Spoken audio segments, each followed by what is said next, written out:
नगाड़ा बाजे बाजे शहनाई रे,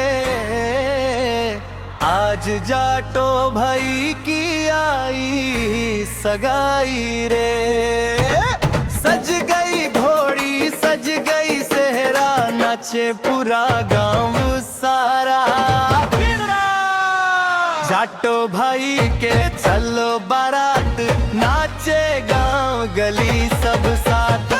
ढोल पे फिर के सारी रात, आज बने हैं राजा जाट। जाटो भाई के चले कवात, खुशियों की बरसे बरसात। हाथों में तलवार सिर पे सेहरा, शेर हमारा दूल्हा प्यारा। नीली पगड़ी लाल सफा, दूल्हा लगे बड़ा ही नायाब सा। घोड़ी पे बैठा शान दिखाए, देख के सब दिल मुस्काए। मामा ताऊ चाचा सारे, नाचे बन के दिल के प्यारे।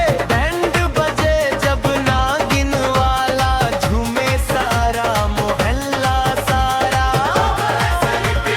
जाटो भाई के चलो बारात, नाचे गांव गली सब साथ। ढोल नगाड़ा बजे दिन रात, मुबारक हो ये शुभ सौगात।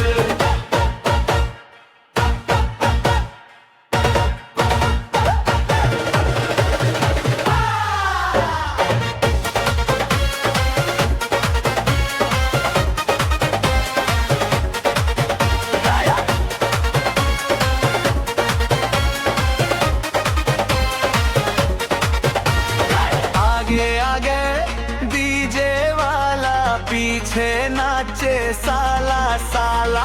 भाभी गाए बहना झूमे, खुशियों के रंग सब में घूमे।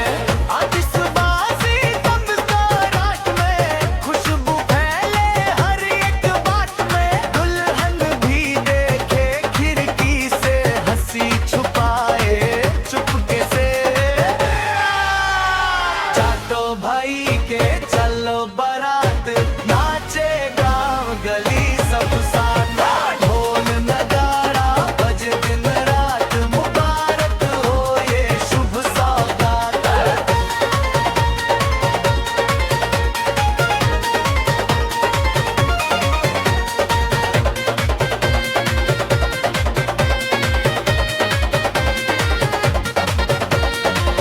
आज की रात है सबसे खास, जुड़ गए दो दिलों के एहसास।